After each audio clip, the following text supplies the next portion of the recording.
Usually आम्ही असं पाहिलं की टप्प्याटप्प्याने जर तुम्ही गेलात तर रिझल्ट सगळ्यात चांगले आहेत. नाहीतर तुम्ही इन्फर्टिलिटी ट्रॅपमध्ये अडकता. IVF ट्रॅप म्हणतो आम्ही त्याला, त्याच्यात अडकता. सो टप्प्याटप्प्याने गेलेलं रिझल्ट्स आर बेटर. 80% लोक आमची पहिल्या 2 टप्प्यातच म्हणजे असिस्टेड नॅचरल सायकल आणि IUI मध्येच कन्सिव्ह होतात. फक्त 20% लोकांना IVF लागतं. थोड्या वेळापूर्वीच तुम्ही बोललात की IVF ट्रॅपमध्ये लोक अडकतात किंवा काय. हा IVF ट्रॅप म्हणजे नक्की काय?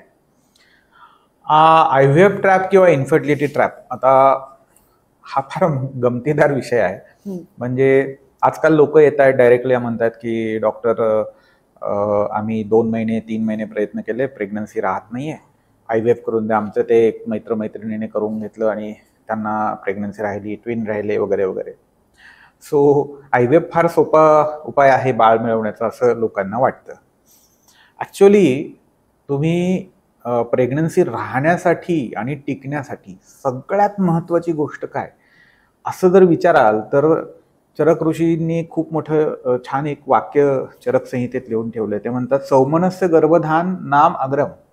म्हणजे प्रेग्नन्सी राहायला आणि टिकायला आवश्यक गोष्टींचा जर आपण अग्रक्रम लावला तर सगळ्यात अग्रस्थानी काय येईल तर चरक ऋषी सांगतात सौमनस्य, म्हणजे त्या कपलचं, खास करून त्या स्त्रीचं आनंदी, समाधानी आणि शांत मन.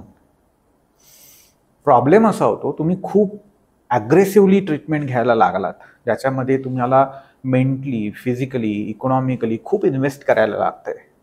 तर IVF प्रोसेसमध्ये तुम्हाला खूप वेळा व्हिजिट्स करायला लागतात, इंजेक्शन्स घ्यायला लागतात, पैसे खूप जातात, तुम्हाला अनेक ॲडजस्टमेंट करून दवाखान्यात जायला लागतं. याच्यामध्ये एक्सपेक्टेशन खूप वाढतात. तुम्ही जेवढं इन्व्हेस्ट करत जात तेवढे रिटर्नचे एक्सपेक्टेशन येणार आहेत. आता जेव्हा तुमचे एक्सपेक्टेशन्स वाढतात, प्रेग्नन्सी राहिलीच पाहिजे अशी जेव्हा अपेक्षा निर्माण होते, तेव्हा प्रेग्नन्सी राहिली नाही तर काय याची भीती वाटायला लागते. आता ही भीती जी आहे मनात, कुठल्याही माणसाच्या मनात भीती निर्माण झाली की डिस्ट्रेस निर्माण होतो आणि त्या भीतीचं पटकन निरसन करावं याच्यासाठी माणसाला प्राथमिकता देऊन त्याच्यावरती विचार करायला लागतो, प्रायोरिटी बेसिसवरती, की काय कारणाने ही भीती निर्माण झाली आहे, का प्रेग्नन्सी राहणार नाहीये आणि काय करू म्हणजे राहील. रादर ह्या भीतीमुळेच बरीचशी लोक आमच्याकडे आलेले असतात. पण ह्या भीतीचं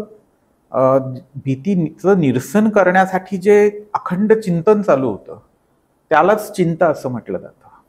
सो भीती आणि चिंता ही मनावर अपेक्षा खूप असतील तर मनाविरुद्ध घडण्याची शक्यता आहे असं वारंवार बुद्धीला आपल्याला जाणवत राहतं.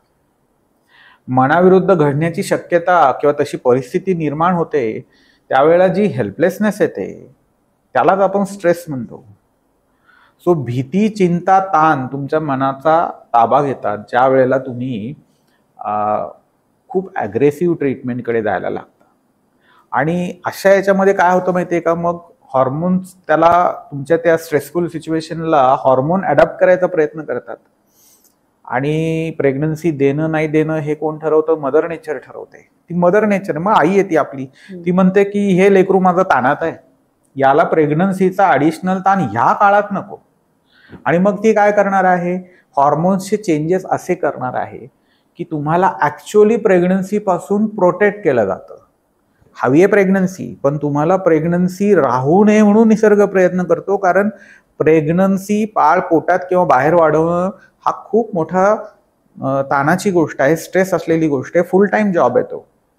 सो बेसिकली तुमचं ॲग्रेसिव्ह ट्रीटमेंट प्रेग्नन्सीसाठी जो ताण उत्पन्न करते, त्यातून जो हॉर्मोनचा बॅलन्स बिघडतो, त्यानेच प्रेग्नन्सीमध्ये मोठा अडथळा निर्माण होतो आणि त्याच्यातून तुम्ही प्रेग्नन्सी राहत नाही म्हणून मग आणखी ॲग्रेसिव्हली उपचार करायला लागता आणि ह्या दुष्टचक्रामध्ये तुम्ही फिरत राहता. कित्येक couple mentally, physically, economically exhaust होऊन जातात, सगळे उपचार थांबवतात आणि मग त्याच्यानंतर त्यांना नैसर्गिकरित्या प्रेग्नन्सी राहते. हे आम्ही खूप वेळा पाहिले. म्हणजे हे कभी खुशी कभी गम मध्ये तो एक मुलगा सांभाळायला आणला म्हणून दुसरा झाला स्वतःचा, हे घडतंय, हे आम्ही आमच्या प्रॅक्टिसमध्ये अनेक वेळा अनुभवलेलं आहे.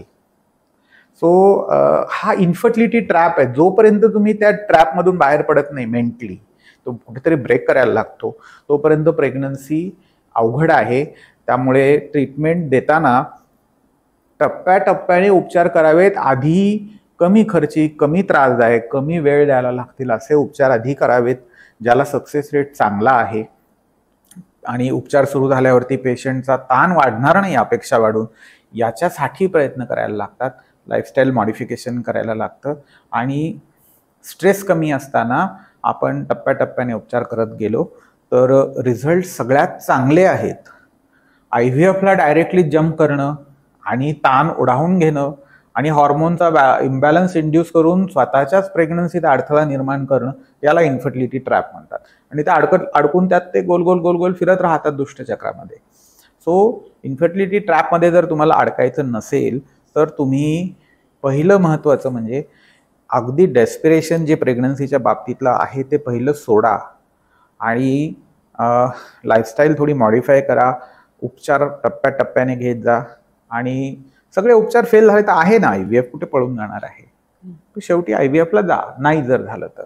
पण युजली 80% लोक पहिल्या 2 स्टेजमध्ये जर कन्सीव्ह होत असतील पहिल्या 6-7 महिन्यात, तर मग IVF डायरेक्टला त्याला जम्प करणं is not a wise thing to do.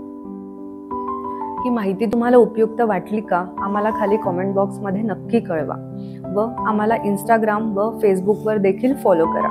Doctor Gawade सरांच्या अपॉइंटमेंटसाठी उपयुक्त माहिती ही खाली डिस्क्रिप्शनमध्ये दिलेली आहे. धन्यवाद.